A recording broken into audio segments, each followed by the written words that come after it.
Hello there, welcome to Gem and Me the Podcast Season 2. It's truly an honor to have you listen to my show. This podcast is here to serve as an empowering source, as a community and healer. Remember, you have the power within you to achieve all you desire to be and have. We all have obstacles, doubts, traumas to heal from. The only way to change our life is by changing ourselves. This is why you are here. To discover your unlimited potential and become the person you were created to be. Thanks for tuning in.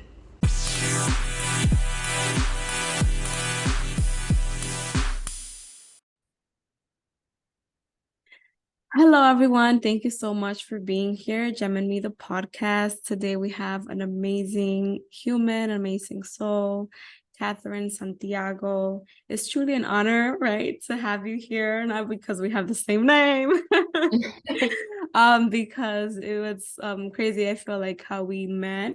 Shout out to Leanne, my sister too, that she connected us. And I feel like we all connect for a purpose. And so I'm so honored to have you here. Thank you for taking your time. I know you have tons of things going on. But if you can, tell our audience, who is Kat Santiago? Yeah, so I'm a trauma-informed holistic coach. I've been researching and implementing the link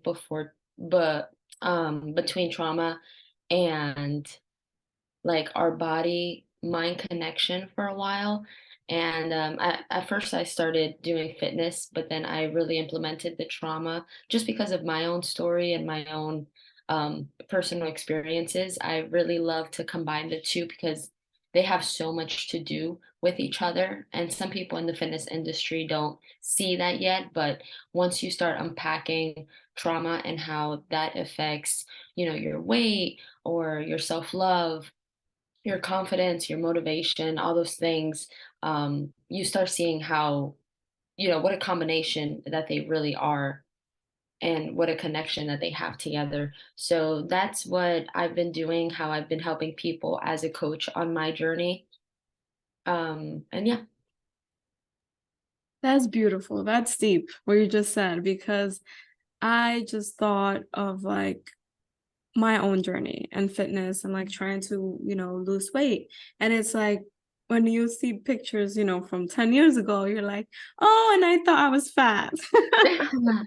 Right? Because you have this self-image, right? Yeah, Self-image, self-love, self-worth, and all that work that you're doing, I feel like is so innovative and pivotal because people just think about, oh, like what's the number on the weight, on the whatever it was called, the scale. Yeah. the scale. Yeah, what's the number of the scale, and what's how do I look, or how do people see me? But I feel like it's so important to, it's deeper than that, right? To Hmm. understand that it's deeper than that. And that's so beautiful that you already started that journey, because I feel like just people who are listening on here will like see, their journey very differently, and like what does that mean, and like, because we don't give ourselves enough grace really for all the things that we do, Yeah, right? Granted, if you're like working towards a goal, what does that mean, and how does that look like? Because hmm, that looks different for everybody, right? for um sure. and Yeah. I've seen, like we've only known each other for a short time period, but I've been following, checking your page out just to kind of get to know you a little bit more. And you have done so much work. Like you've started, your fitness journey, and I saw your six pack, girl. I saw that. And I'm like, wow, like that's so beautiful to see, like the transformation, right? Of like, before I saw you did modeling and all that stuff, and like you would like take pictures. And it's just beautiful to see how you blossom and like how you changed over, the time. And so that's beautiful to see. Um, Mm. so I always ask my guest speakers to kind of give us a little overview of their childhood and how that was, because I feel like throughout my own journey, I've noticed that a lot of our childhood and our previous than, our birth, I would say, really mark who we are today and how we project ourselves in the world. So if you can share with us a little bit about who little Kat was. Little cat. I love that. Yeah, my childhood, it's interesting. I still always think about it. And there are some things that happen in my adulthood now that I'm like, ah, something in my childhood, either whether it was like a belief or a story that I tell myself that connects back to my childhood, and then I have to, start doing that inner work to see where I was triggered or why something bothered me or why there's this certain pattern that I'm repeating. And of course, I trace it back to childhood, and that's where it started. So I'm Hispanic. My family is from Uruguay, and my childhood, I have a really big family. My dad and my uncle were the first ones to migrate to the United States back in, I don't know, 1980 or something, maybe 1984, somewhere between that. And then the rest of my family came. So then, once my dad and my uncle were established and, they were well off, they brought my mom, my siblings, my aunts, my cousins. I mean, the whole gang came together. Um, So obviously, I come from a family of immigrants, and that I think alone is so different than a childhood from just like an American-born family. So I love that you said our childhood makes us who we are, because it definitely does. Because my life is not the same as someone whose whole family was from here or from another country, you know? So um then I was born. I am the first American born in my family. Everyone else is from Uruguay. They were born there. Um, and oh my God, there's so much. I'm like running around through my head to find like times and stuff. Um, I am the baby of the family. I think that matters. I always say that because my childhood was very different than my older brother and my older sister. I mean, granted, they lived in another country and then migrated here as well. So I think I had it pretty sweet. I'm the baby. Um, my mom had me at 38. So her mothering or her motherhood for me was a lot more different than my siblings. I think she was already more mature, Mm, more sort of regulated. She wasn't just figuring it all out. She had already tested it out with my brother and my sister, and then here I come years later, and our family was very different. And we're not a wealthy family, but we've always had everything that we need, like our basic necessities, thank God. Like I don't remember ever starving or not having like clothes or school supplies or whatever, or even food on the table. Um, but in my house, um, when I was a little older, that's when, I mean, my parents fought all the time. Um, Not anything physical, but it was definitely abusive. Like it was emotionally abusive, somewhat financially abusive because my dad was the um I get head of the household, and then my mom was just a stay-at-home mom, um taking care of me because my siblings were old already. So it was a little abusive in the household, and growing up, I saw it as very normal. mm, Like mom and dad's fight. Like this is what it looks like. This is, and there was not one day that they didn't fight. Like it was all the time, like bickering. And it would be the stupidest shit too, but there was a lot of arguing and gaslighting, mostly projected from my dad to my mom. And and I grew up with that, and then later on as an adult, I really sat down and sitting down and analyzing my own relationships, I was like, wow, like this is just like my mom and my dad. A lot of the things I've accepted or like permitted people to say to me or do to me, like it was literally just like them. So for me, it was like, okay, this relationship is a form of abusive and it looks like my mom and dad's. but my mom and dad love each other very much. So this is what love must look like, right? Mm, This is how it must be. Um, so yeah, that's how it was growing up. And I guess I'll just stop there and let you ask me. yeah, I really love, I'm sorry that you went through that, but I feel like it's all part of the plan, right? Mhm. Part of the journey and part of our lessons and upbringing. And I mean, we're doing the work, so Yeah. everything happens for a reason. I truly believe that. And it is good that you noticed, right? Mhm. Because a lot of people, like you said, it was normal to you and they loved each other, but they still like kind of fought or whatever. And you thought that was normal. People just kind of take it and run with it for the rest of their lives and they don't really question it. For example, like, look at our parents, right? Our grandparents.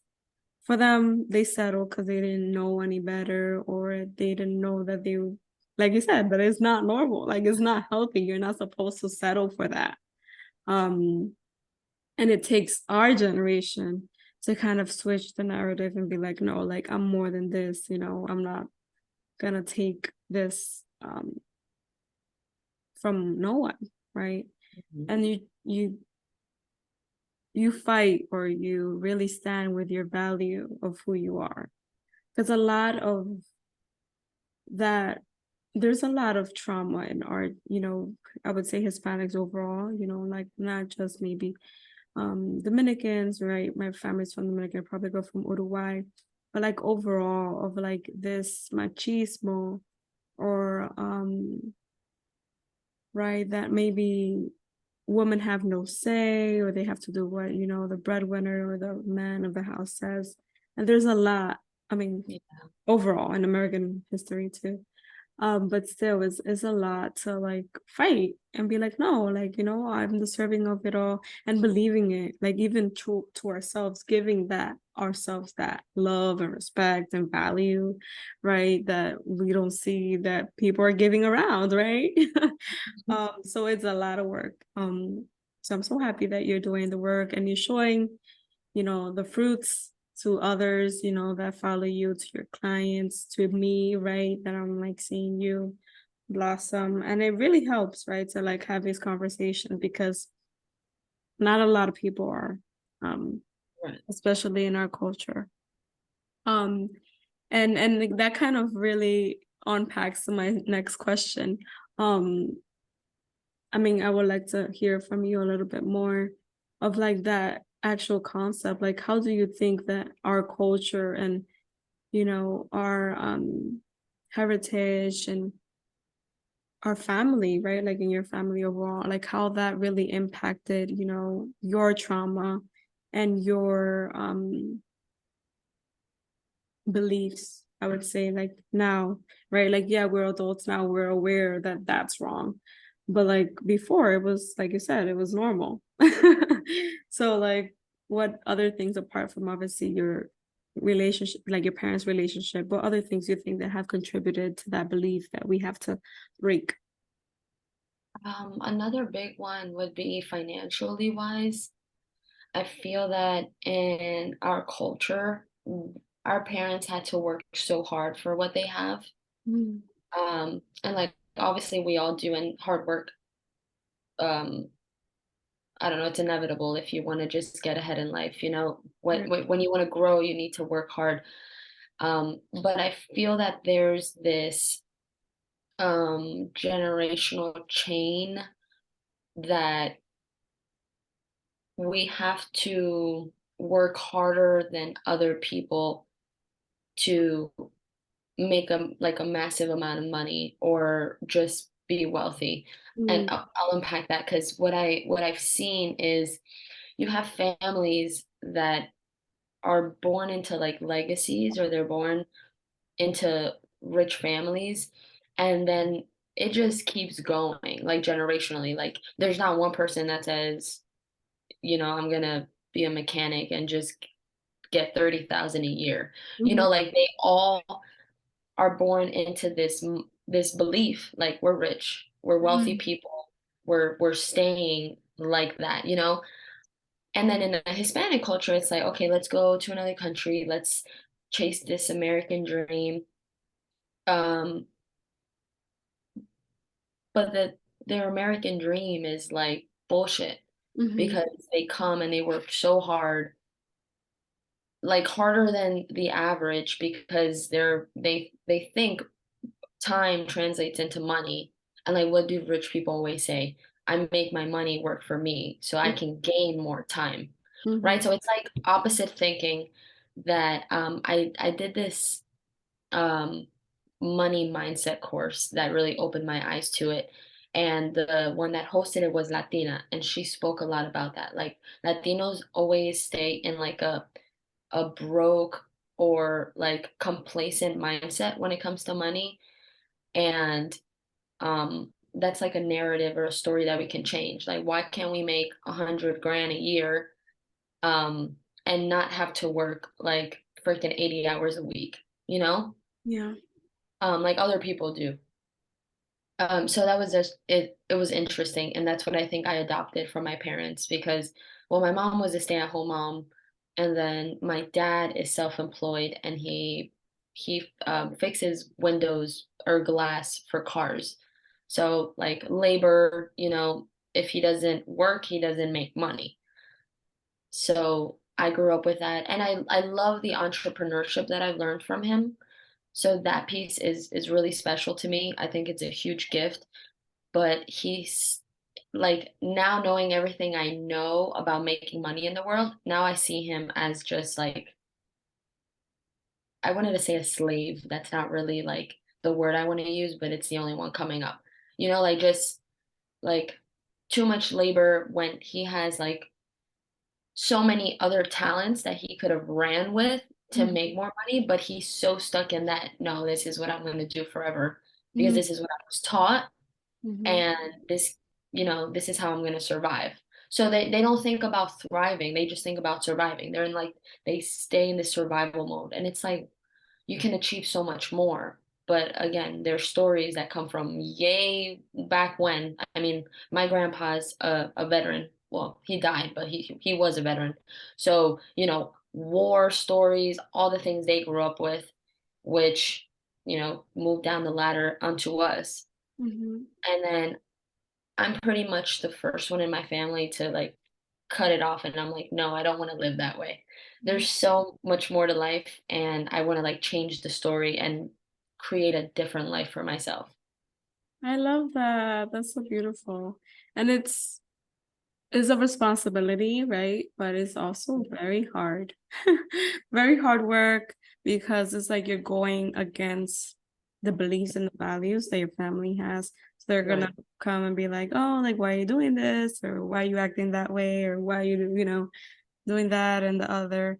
And it's difficult work, but I feel like it's necessary. And Yeah. we have the tools even though it might be difficult here and there, but we have the tools and the knowledge, right, to fight through and make it happen for the best of our next generations to come.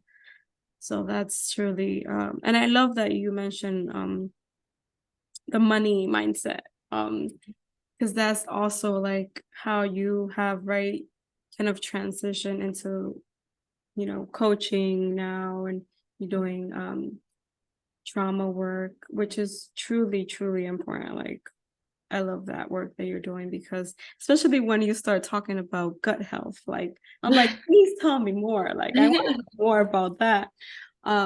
Because, it's funny, like, when you're nervous, when you're anxious, like, you feel it on your gut, right? Like that. And Yeah. that, and a lot of things build up in our gut and digestive systems. And I mean, that's a whole nother podcast right there. But like, I Yeah. feel like there's a lot that we are going through and trauma and emotions and things like that that really project in our bodies, like as illnesses, cancer, headaches, whatever, right? And we don't really realize that is like our body kind of talking to us, and like obviously build up years of suffering and conflict and all that stuff. Excuse me. So I wanted to kind of ask you, like, I'm gonna ask you more about your journey, but like if somebody is kind of starting up this journey on their own, like what initial steps will you encourage that person to kind of take to be like, okay, I'm kind of baby steps, obviously, right? Because it's not easy at first. But what steps will you encourage someone to take to kind of start up that trauma journey, healing journey? Yeah, I think awareness is it has to be the first step because if you're not aware of your patterns and you're not aware of how your trauma is manifesting, whether it's in your body or your behavior, then I think it's harder, more difficult to do the work if you don't know how to pinpoint where you are, like where your starting point is. So I think awareness is key when it comes to that, and um,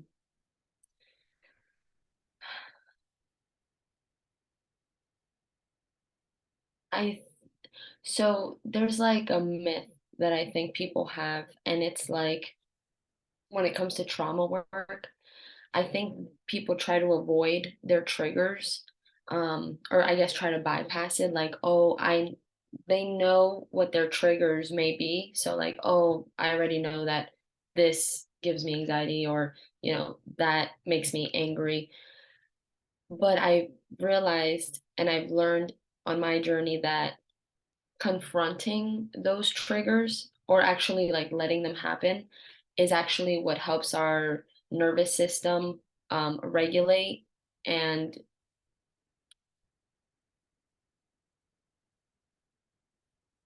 I guess be familiar with the trigger and know how to manage it better.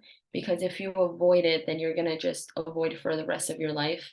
And it's like no way to live, right? And of course, everyone says like triggers aren't something that other people have to understand. That is something totally that's our responsibility and that we have to manage to live in the world because not everyone is gonna tippy toe around us and our traumas and like what triggers you, what bothers you. So we have to take charge of that, like knowing what the trigger is and thinking, okay, what do I have to put in place to manage it? Um, so that I can live a sort of normal life. Because a lot of us have these triggers that are totally bodily sensations. You're not thinking about the trigger happens and you automatically feel it, kind of like anxiety. Like some people, I know I've had panic attacks in the past and I'll just be chilling. I'm like, where did that come from? Like, what just made that happen? Like, and I can't, like, my brain, like, I can't think about, okay, this happened. It's not like when you're sitting in a car and somebody cuts you off and like, oh shit, you swerve and like you almost got hit.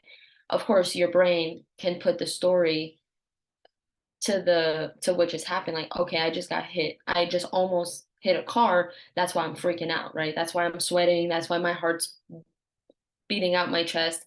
But when you're just sitting on the couch and you just get like this awful sort of attack where you're feeling strange and you can't even explain it.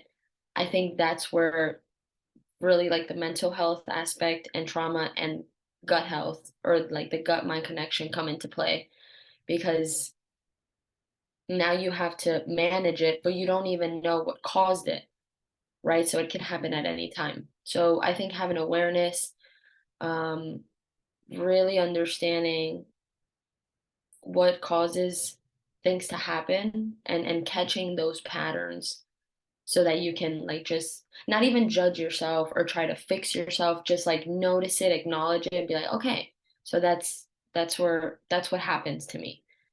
And I think it's beautiful. This is step number 2 after awareness.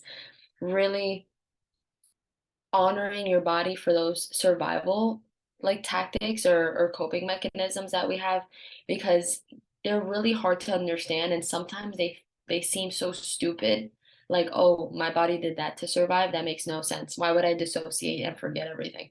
Like, don't I need my memory? But in fact, you you would love to honor it and see it more as a like a gift or some sort of like inner protection system that your body is wired into, because that really saves us from like trauma and like really traumatic events, and then helps us survive through them, and then later on put the pieces all together and be like, okay, so my body made me dissociate so that, I wouldn't have to remember being abused, or even being like assaulted. And it kind of sucks because when you do the trauma work, memories and sensations and all these things that were bottled up once come out, and it feels so hard at the time. You're like, crap, like this trauma thing, like I don't want to remember what happened. I want to keep it away. I don't want to feel it. But it is truly what can help you heal, because all of those emotions are like inner children or inner parts of us that have been dying to come out for the longest, but they feel like trapped in this little box. Like they feel like they're shamed or shunned, or like, thrown away, and not being able to have their own voice. So when we finally find the awareness and knowing our triggers, and then honoring our body for what it does to keep us alive, and then finally listening to your body, and whether it's like all these parts inside of us that we have: rage, shame, um what's another good one, I get fear.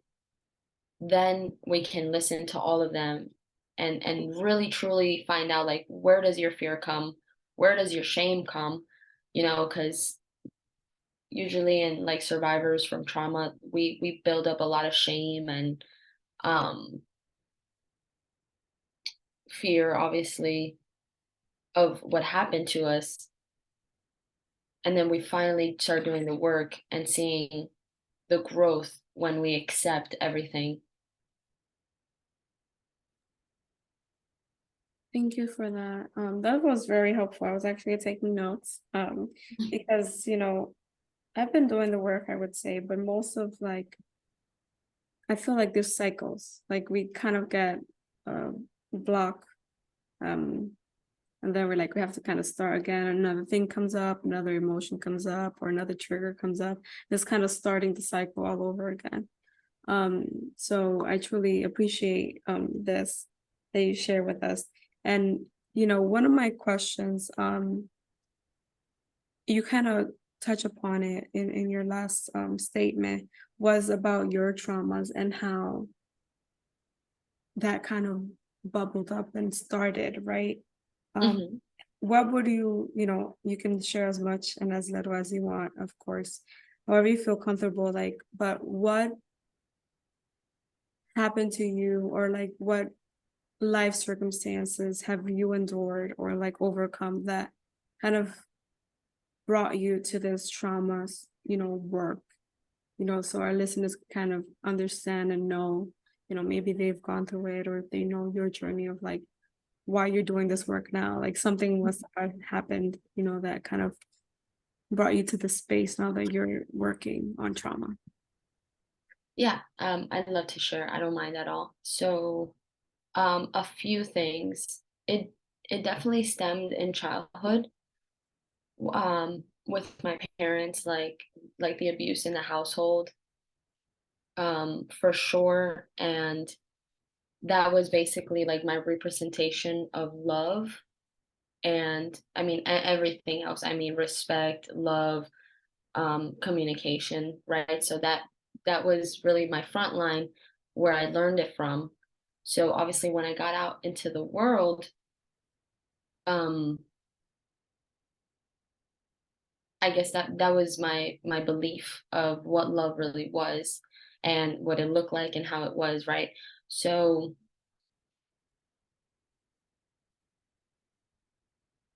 again, I'm trying to put the timeline together.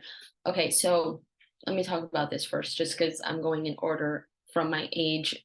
Um, so when I was 13, I did go out, with some friends, and again, in my house, like I was the baby, so I was always able to get away with anything that I wanted. So I wasn't a horrible child, but I definitely did things that um I would not want my kids to go out and do. Oh, sorry, my dog.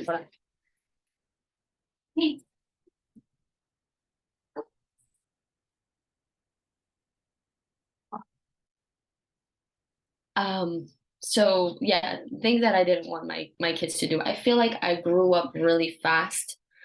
Um, just because of all the experiences that I encountered. I had to get a job um when I was young, and it was definitely by choice, but like I said, we weren't super wealthy, so I really wanted to afford my own things. I really wanted to help out around the house. Like, even though I was young, I already had that mindset, like looking at, like, watching my dad work a lot and being so independent. I really loved that feeling. So then I started working.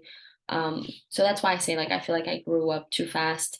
And if I went back in time, I would have definitely slowed down and just been a kid, because I feel like I didn't have that. And so when I was 13, I went to a party. I forgot where my mom thought I was. I think she thought I was at a friend's house. But I went out to a party, and unfortunately, like, there was drinking involved, and that was the first time I drank. And um, like, I was there with friends that I knew that were my age, but then they had older friends who were mostly guys, and unfortunately, two of the guys there were perpetrators, like they were perverts, and they were dropping me and a friend off home, and they dropped her off first, and then they took me to a parking lot and sexually assaulted me. Um, so it was one event, um, and that's where the dissociation part comes from it. So, like, kind of going through the actual moment that was happening, I don't remember too much of it, and there were a few times where I just sat there and thought, um, I don't know, this is how my brain works. I'm like, I want to know if it was like the alcohol, because I was drunk because it was my first time drinking, and, like, when you don't drink, you're lightweight, so like a few drinks already, like, get you intoxicated.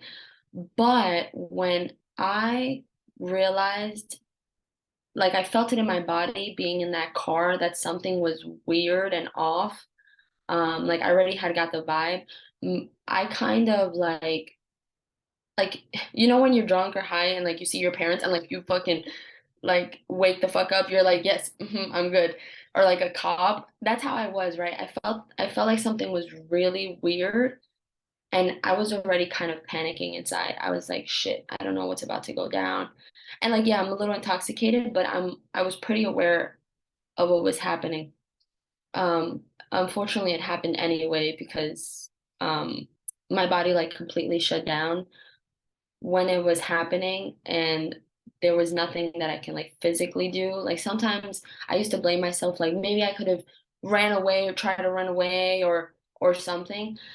But it's so interesting because you're just gonna get stuck in this blame game, like, oh, I could have done that, I could have done this, then it wouldn't have happened.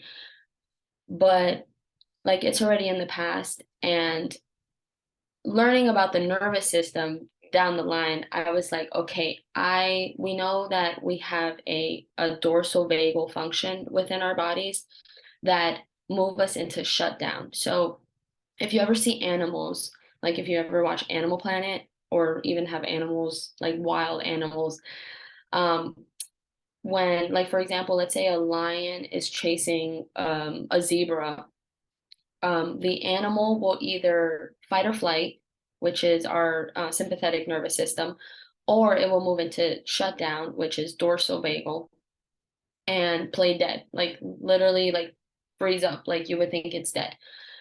So that's two of the different routes that the animal can take, right, for survival. So I learned that we have the same instincts, like our primal instincts, and like the back of our brain. Um, will do that to us. So in that moment, it gave me relief because I was like, okay, I wasn't just the dumbass that lay there and let herself get sexually assaulted. You know what I mean?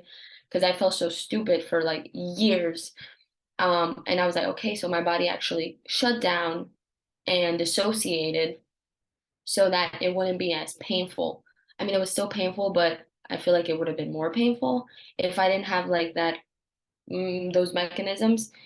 And when I think about that moment, again, it's not super clear.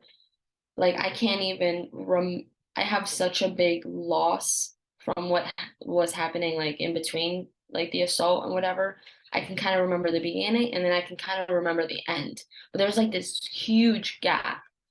And even when I talk to my trauma coach about it, um, we talk about how like amazing that is that our bodies do that so that we don't have to endure so much pain. And then when I think about the moment too, it's like I always say, it's like it didn't even happen to me. It was like at the moment, it's like I floated outside of my body and then I was just watching what was happening, like totally no control, like just kind of there. Okay, so that's my first trauma story. um And that honestly affected me a lot, especially in relationships, because obviously, like when you're sexually assaulted, like your self-worth goes down, your confidence, like some people hate their body. Like I went through body dysmorphia. Like I hated looking at myself. I was like, oh, you're so gross. um and like even like touching yourself, like not like that in a nasty way, but like affection, like with yourself, like really loving yourself and like thinking you're so beautiful, like even that changes. um so that's a lot of the work that I had to go through. But it was complicated because then 13, 14, so 3 years after the sexual assault, I started dating this guy who was really really nice at first, at least, or with all the work that I've done.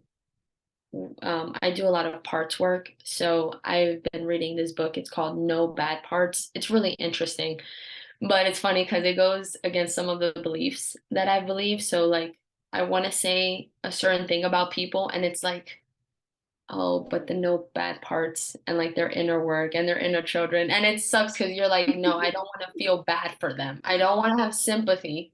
Yeah. They're not victims, but at the same time, it's like we all have trauma. So it's like so hard. It's like this. Yeah, it's hard to separate like being sympathetic and actually like no, like that's wrong. Yeah, yeah.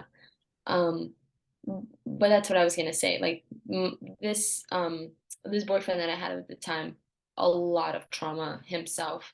So I think that's part of the reason why it lasted 4 years. Because it was a long relationship, and I was 16. I mean, I'm a baby at this point. Yeah, at the time I felt like a grown ass woman, but looking back, I'm like, no, you were a baby. Like you had no idea what you were doing. And our relationship was really similar to my parents. Like the abuse, um, except within my relationship there was physical abuse. Like my parents, I've never seen them hit each other. In our relationship, it was bad. Like we would always fight. And then our fights would turn into like fist fights and all these things, right? And I always like to say, like, I've been the abuser and I've been abused. Like I've been on both seats because obviously that was so normalized to me that when I came into my own relationship, I was the same thing. I was like, fuck you then. Fuck out of here. Like, fuck out my face. All these things. Like, you're a bitch. Yeah. Like, so. And now I'm thinking about it with all the work that I've done. I'm like, you cannot say that to people. I don't care if they're your boyfriend, your partner. You don't say that shit. Oh Right. man. But back then, it was like, right. Yeah, I just want to say something like it's I just had Yeah. like a mind-blowing moment because you said like you've been abused and you also abused it. And I feel like I have the same issue, right? Mhm. Because like you kind of project, right, that lack of love and like, oh, you don't give a fuck and blah, blah, blah, right? And Mhm, like, you don't take shit from nobody, right? Because you kind of mhm, create this defense mechanism that you don't take shit from nobody because you're protecting yourself. right, And so because you have been abused, you're abusing others because you're hurting. Right. And a mhm. lot of people who do that, right, because of the book that you're, Yeah, reading is probably similar to that. Like a lot of people who are hurting inside are hurting others. So like have others feel what they're feeling or like kind of dislease, I guess, the feeling to some extent. But it's crazy that you mentioned that because I've never really thought of it. I thought it was like anger or I don't know what it was, but oh, it's no, it definitely is, yeah, yeah. Like, that's much why, bigger. I love referring back to the parts because, um it's literally like you have different parts inside, like that hold on to rage, hold on to jealousy, hold on to shame, hold on to fear. Like you have all these little people, like an army inside of you, that have all these emotions. And when you're expressing yourself, you don't know which part is gonna come out. You know what I mean? Like, and that's what a lot of the work that I love to do is like, um, it's like finding your core self. I don't know if you heard those terms, but it's like really valuable to learn about it because it's like your core self or your true self or your higher self. So like this self or this part that you want, let me phrase it somehow right. I never heard of that before, so I'm intrigued about Yeah, yourself. it's a little difficult to explain if you're not like in it, I guess. But it's just like again, you have all these inner children, Mhm. and what happens when you have a child, you know, defending themselves? It's going to sound like a tantrum, right? Like children don't know how to express their emotions. They don't know how to like manage them, but a mom or a dad would. So Mhm. like your higher self would be like the mom or the Mhm. queen or the king. That's how it's referenced in Mhm. like the books and stuff when you look it up. So it's like being able to mother, like we're women, so mother your inner children, right? So like shame from being assaulted, like being able to mother and cuddle them um and tell them like it's okay, like I got you, like you're beautiful no matter what happened to you, like being that for yourself. So that's actually in connection to reparenting yourself. I love If that. Is that's that the what, oh, book that you're reading? actually it's like a few books. They all kind of talk about the same thing, but the no parts one is the one that talks about like all your parts and your what it's called internal family system. And then there's a few of like the higher self ones, like the everyone names it different, but they're pretty much the same concept. Like you're reparenting yourself, your inner children, your higher self. Like it's all the same concept. And there's a lot of resources out there that talk about it. Um, But what was I saying? Inner Child book. No, I was actually gonna ask, like one of the questions was about the books. He was telling me about the king and the queen and how Yeah, like like your the highest core stuff. energy. Yeah. So like harnessing that energy or that part of you so that you can reparent yourself, basically is what it means. So like being able to confront a trigger or like a circumstance and totally feeling like grounded when you do so. So like you can literally feel when you get out of character, right? That's what people would say. But getting out of character, what does that mean? Okay, my inner child is pissed off and they're projecting that onto Yeah. you, right? So like the reparenting part is really keeping, I don't want to say keeping those kids in check because when you do this work, it's like it's more it's not like right, it's not like the parenting that in our culture is different. Like um when you know when you discipline them and you hit them and you whoop their ass with the belt or that chancla or whatever it is, Mhm. it's like reparenting yourself. Like listen to your kids, Mhm. see what they need, see why they're hurting, and then try to lead them into a better way Mm, of seeing things or handling it, right? So that's like the reparenting. yeah. I need to do a lot of that. No, oh my God, same. It's a life journey. Okay, so I was telling you the story about the abusive relationship I was in. So that's my first like domestic violence relationship. And again, it was really similar to my parents. So I was also the like I was abused and I was the abuser. And Mm, um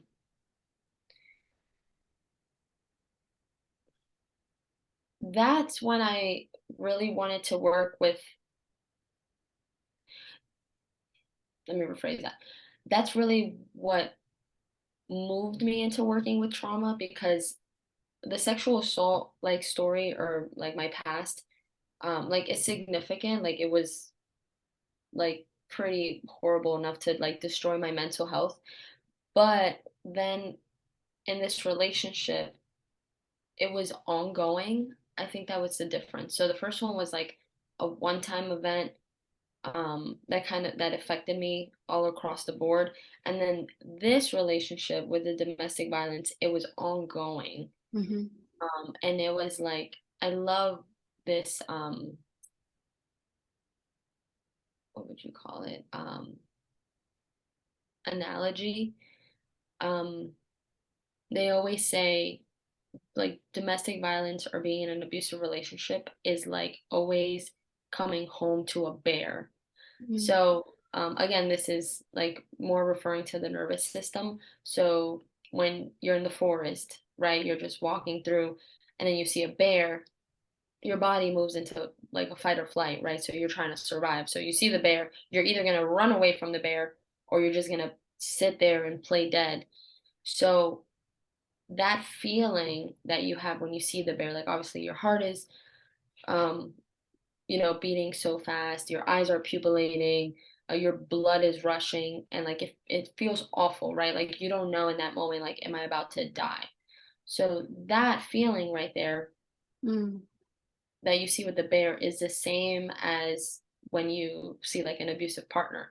You don't know what fucking mood they're in. You don't know if, you're going to get into a conversation and it's just going to go south. And now mm, you're going to be fighting and bickering. Like, and you don't know you're in an abusive relationship with someone that gets like pretty angry fast and wants to always hold so much control of the conversation and they need to get the last word. Like, even you're tippy-toeing around them in conversations because you don't know what you're going to say to piss them off. So you're looking for those cues of like safety or danger. You're like looking at them to see like if they're about to get mad or like okay if they're going to get over it, and then you don't know what's going to happen next. So it's like the same bear situation. Like you're there, you're kind of like on edge. You're like, I don't know where, if this is about to be a fight or if we're good. Like you don't know if you're about to die or if you're about to keep moving, right? So that right there, like I feel so bad for survivors, or not survivors, like or victims of domestic violence because it's such an awful feeling to have to. I didn't live with this person, thank God, but we spent a lot of time together. Like we were always together. We might as well have lived together. And it was like you were on edge the entire time. Like you didn't know when to relax because you didn't know when the bear was gonna go off. mm, Right. So you're now like deteriorating your health because when you're in fight or flight the entire time, that's really bad for your system. Like it's not fluctuating, it's not resilient, it's not flexible. You're not sort of going through like a calm, connected state, maybe hop into fight or flight when you need to, like in serious moments, and then you kind of go back. No, you're like on edge the entire time mhm, and you're not taking like deep breaths. You're like barely eating because you're not even that hungry. So like there's so much that goes into being in an abusive relationship. um and then I get pissed off when I think about it too because I'm like, um being in the relationship and being abused, I'm like, why? Like there's moments where you're like, why am I choosing to be abused? Like what is it that keeps me in this relationship, and keeps me being a victim, right? I was just in a victim mindset, like, oh, poor me, I'm in this relationship. But at the end of the day, I choose to be in it. Right. Um, and what I always like tell victims of domestic abuse, like there's so much that goes into it, like the gaslighting Mm-hmm. and the manipulation that keeps you in the relationship, because there's moments when you're bonded to this person because they're giving you exactly what you want to hear and who you first started dating, right? The person that you initially fell in love with, they're giving you that energy. But then as soon as um they lose some sort of control, they like zap you in, right? And then this is where that like really vicious pattern or cycle happens where you want to go, but then they like rail you back in. And then it's this whole like teeter totter when you're in a relationship, and it sucks. um but when I finally was able to get out of that relationship, it was a great feeling, but it was really scary and it did not end well. It was a really bad turn. um it's a really long story, so I don't want to get into it, but it was not good. I really had to fight my way out of that relationship. um Sorry, I know I went like on board with this because I needed you to get the entire picture, Mm-hmm. but that's really what started like my trauma work and wanting to work with survivors. Um, I haven't worked with any victims yet. Like, I know I'm using the words because I want to emphasize like the people that are still in the relationship and the people that are out, right? So like the Right. victim and the survivor, we're always going to be victims because we were always victimized, Mm-hmm. but we survived the situation. But I haven't worked with people that are still in those relationships, um, or even people that are sexually assaulted ongoing, because you can be sexually assaulted by your partner too. That's one that is not very much talked about, but it's huge. So it's interesting. Like it's always the people that want to do the work after.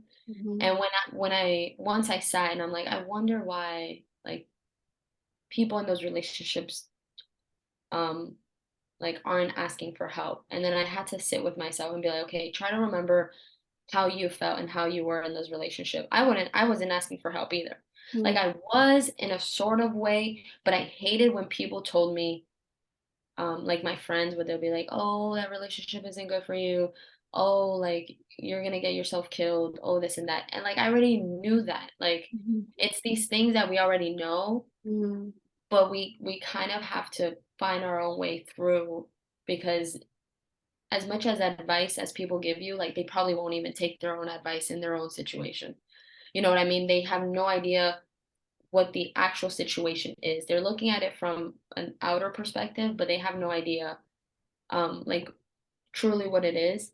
Um, so that's when I was like, okay, like that's why people aren't asking for help, because in reality, you just feel like you got it. Mm-hmm. You know, like even though you're being victimized and everyone around you is seeing you like completely lose your life, and like you like lose yourself and you know it. I'm pretty spiritual, so I always say like God has you on a path for a reason. If someone comes to intervene and change your path, then you're not truly following what you're supposed to be following, if that makes sense. So like let's say on my healing journey, I'm in like on level 10 and like you're on level 2. I already know what the outcome is going to be for you if you're in an abusive relationship because I've been there. But Mm-hmm. for me to come and completely alter your decisions and um like your natural instinct, because you have them, right? You have like this God in you, higher power in you, you know what to do. So for me to come intervene because I think I know it all, because oh, I've been there, then I'm totally gonna take you out of that course that God has put you on. That's how I see it personally, Yeah. because as awful as everything I've been through was, looking back at it now, like everything played its part and came out with some sort of benefit. Yeah. And I'm glad no one intervened. Like, even though they tried, sometimes they made shit worse. I'm like, just leave me alone. Like, I'll figure this out. Like, Yeah. we all have to sit confidently in each other and say like, I got this. Like I have, like God is with me. I have this instinct, like either gut instinct or intuition, whatever you call it, and you just like need to see it through. I love that. That's very insightful of you. And because granted, like I said, everything happens for a reason, right? But just to say and to feel and to live like, oh, like kind of living the suffering with grace, right? Like I just imagine sometimes when I'm like suffering or like, sad or thing, I think about Jesus like on the cross, right? Suffering for us and our sins. And it's like, he endured that. He did that for us, right? And it's kind of the same, right? Like kind of relating it to what you're saying, where like this is part of the plan. I'm supposed to learn from this. I'm supposed to embrace it. I'm supposed to kind of suffer here and kind of learn my lesson. Because this is gonna help me in the long run. But it's hard to kind of, for example, sexual assault, right? And the domestic violence to kind of grow and say that that was for the best, right? Like in that Yeah. moment, right? You were suffering and you probably could have said like this could have been avoided and this didn't feel good and this obviously changed my whole life. Mhm.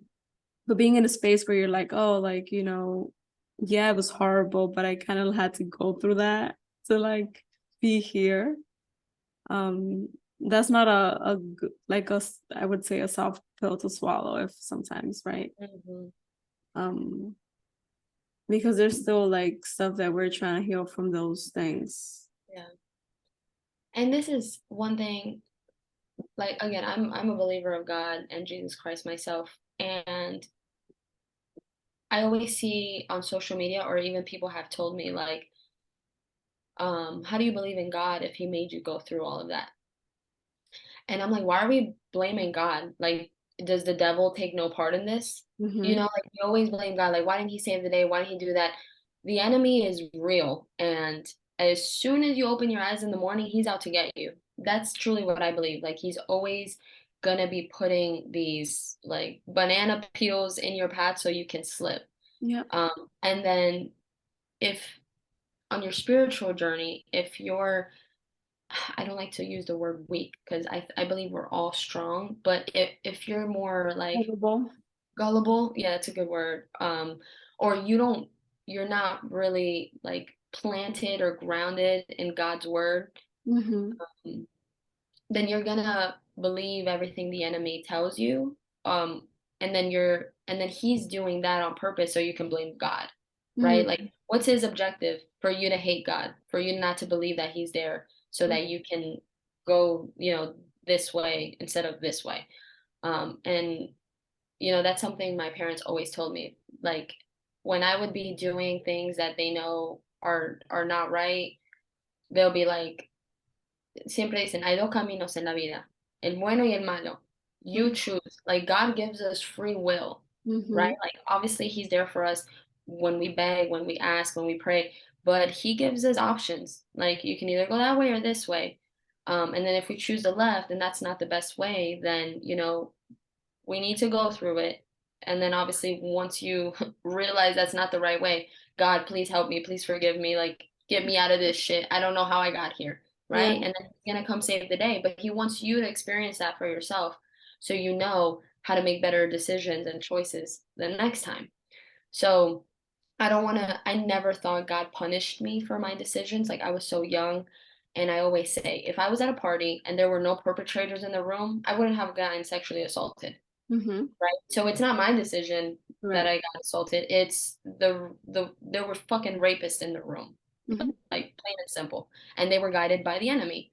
Like they had some sort of um I don't know, I don't want demon sounds so scary. Like I hate I that hear word. But you. they had like Yeah. this malicious energy inside of them Mhm. that were out to do harm. I mean, unfortunately it had to be me. I would honestly take the bullet for any girl. Like if you would have put me back in that room when I was 13 and God would have, or not God, but anyone would have said like, this is gonna happen to you today. Do you want to take the bullet or do you want it to be another girl? I'll be like, do it to me again. I would never want that to happen to another girl. Um, but yeah, there's clearly an enemy, so I'm not gonna blame God. I thank God every day because he helped me through it. So like the enemy made me go through the bullshit, God got me through the bullshit. Yes. That's how I see it. Yeah. And I mean, I'm not gonna say my path was always straight. Like I didn't always have faith in God. Yeah, there's times where I questioned him when I was younger. But I again, it's because I wasn't so experienced in the word um and like yeah, let's just leave it there. I wasn't like really experienced. So like there were moments where I doubted him and I was like, I don't know if you're real, like all these things keep happening. Right. Um, but then I think that was the shift for me, like learning how the enemy is out to get us. And it's like, okay, I see you, God, like it's me and you, and then we're gonna go through all of these like tribulations and they're all going to be tests and then we're going to have to get through them, but we don't have to do it alone because God is there with us, like guiding us and helping us make those decisions and stuff. I love that. I'm so happy that, we got spiritual because that has been truly one of the biggest pillars of my healing. Same. I feel like sometimes I'm like, God, like where would I be without you? Like where the hell was I when I was like, without, like you said, you're not grounded or you're not aware, your family's not spiritual, so you're not really immersed into like Hmm. what it means to be religious and follow Jesus and all that stuff.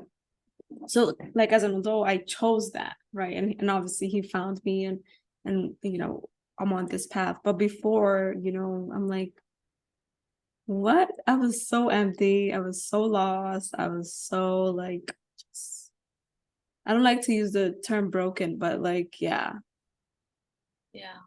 yeah. And here's the freaking twist to my story too. I love telling this story. It's my abusive boyfriend um was the son of a pastor. So at that's why I was like my path wasn't always straight because I was like, what the fuck? Mhm. I was like, that's when you hear like I feel like that's where God gets a bad representation and like a bad rep because of like sadly and unfortunately these people that are in the ministry and are crooked and doing all these things. And obviously again, like the enemy is involved. Mhm. Like let's not be surprised. Mhm. Um but yeah, he was the son's pastor, and I remember we would go to service and like right after get into a fight or even like right before, and I remember sitting there in service and I'm like I would beg God, I'm like please like take me out of here, not like the church but like out of the relationship, right, like out of that situation and Mhm. out of those feelings because I would sit there and I'll be so angry and Mhm. I'm like, God, this doesn't make any sense. Like over here, they're preaching about love and respect and all of these things. But like in my life, I'm living the total opposite. I'm like, it's not in alignment. I'm like, I was so lost at that point and I didn't even know what to do. Um, and that's where I feel like the manipulation comes through because when we would fight, I remember he would always be like, "Oh, I'm praying that God changes me and um and like I'm on the same journey as you. Like, aren't you trying to change? I'm trying to change too. You can't judge me." He'll use the word against me like, "Don't, Mhm. you can't, you're not allowed to judge your brother, your sister or your other Mhm. whatever like the Bible says." Which like it's true, but at the same time Mhm. like when you're young, you're naive, so you're like feeding into it. You're like, oh my God, yeah, baby. Yeah. But like, Crazy. That's crazy that he used the word against you that way. Like he was yeah. like an expert at this point. Oh yeah. Oh my God, yeah. You don't know him. It's crazy. But but just like small things like that. Like yes, people are gonna use God's word and religion against you. Um, and a lot of people use religion as a form of like control and power and all these things. I mean, look at some of these cults or like religious groups that, you know, brainwash you to believing that you should go kill people and then suicide and all these things. So whatever, that's another topic. Mhm. But I just wanted to say that because some people ask me like how why do you believe in God and all these things, and I've been on a long journey with him. Mhm. So me and him know what we got, and it's Mhm. like not for everyone to understand, but it's a beautiful thing when you can go through it yourself, and not just listen to us say, oh, they believe in God, I wonder. Like, no, like, go get your own relationship, Mhm. like, read the word, try to understand it, try to intuitively see like what message is being brought to you. And like, even when you go out in your own life, like the things that you experience, like, try to dig a little deeper. Like, why are you experiencing it? Why does God have you on this path? Um, but that was a huge part of my healing journey as well. Like, I don't know where I would be. Well, I probably know where I would be, like other people. Like the statistics are high for sexually assaulted women, and then domestic abuse. I mean, you get into drugs, you get into prostitution, there's homeless, suicide. So I believe in God because I haven't gone down any of those roads. So Mhm. he saved me from that. I have a pretty sweet life right now that I thank him for every single day. Um, and again, it's nothing wrong. Those abuse survivors, like, when they went through those past paths, that's just like another coping mechanism. It's not because I'm more than them or they're less of me because I went this way and they went that way. Unfortunately, like, some people don't have families, some people just take a longer path. Mhm. Some people never make it, you know what I mean? It is really sad to hear, but I don't know, that's why I do the work I do. Like, if I can save a survivor from getting into drug addiction or prostitution or suicide or into more abuse, then honestly that would make my whole purpose. I love that. That's Yeah. beautiful. This truly has been a blessing, a conversation Mhm. for the books. I really love how it like kind of ended with like speaking about God and the transformation and the grace that we've gotten from him. Because it's truly the core, right, of everything, of what we've done, of what we've been through, and what we still have to do. Um, so thank you for being here. It's been an honor. And I want to close out, I guess, to giving you the chance. I know you do a lot of inner child work, but I want you to kind of share with us if you can go back and tell little cat something, what would you say? Um, I would say stay true to yourself.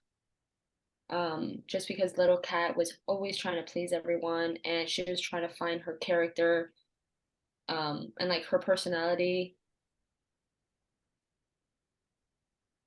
and really try to camouflage to fit in, Mm. and she really didn't have to do that. Like, I would say stay true to yourself, always express who you are and what you want, and you will find people who love you and respect your boundaries and who accept you for who you are, just the way you are, like, not trying to pretend to be anyone else in the world.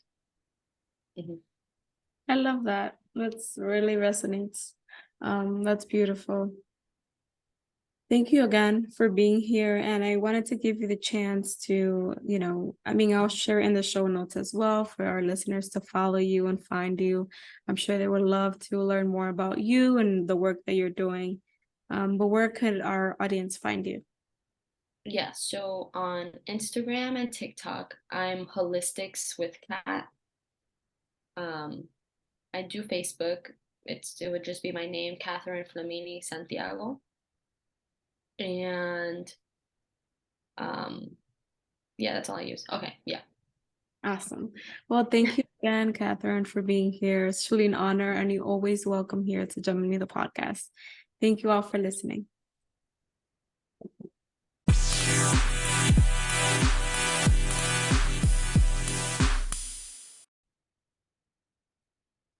Gem and Me is a community of healing and transformation. I encourage everyone to start their healing journey if they haven't yet. Therapy has transformed my life in so many ways, and I am truly grateful for my therapist and the ability to heal. Once you start healing, the sky is not the limit. Don't pay attention to what others might say or think. Therapy is about you, about making you a wholeheartedly human being. Do this for you. Thank you to BetterHelp for sponsoring this episode. BetterHelp is the world's largest therapy service, and it's 100% online. With BetterHelp, you can tap into a network of over 30,000 licensed and experienced therapists who can help you with a wide range of issues. To get started, you just answer a few questions about your needs and preferences in therapy. That way, BetterHelp can match you with the right therapist from their network. Then you can talk to your therapist however you feel comfortable, whether it is through text, chat, phone, or video call. You can message your therapist at any time and schedule live sessions when it's convenient to you. If your therapist isn't the right fit for any reason, you can switch to a new therapist at no additional cost. With BetterHelp, you can get the same professionalism and quality you expect in in-office therapy, but with a therapist who is custom-picked for you. More scheduling and flexibility, and at a more affordable price. Get 10% off your first month at betterhelp.com/GeminiMeEmpowers. That is BetterHelp, HELP.com/GeminiMeEmpowers. I would also share the link on the show notes. Get healed, get right.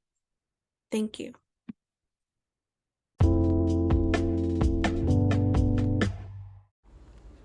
Remember to subscribe, share, and review our show. We love to learn your feedback and know how this information has impacted your life and how we can improve in the future.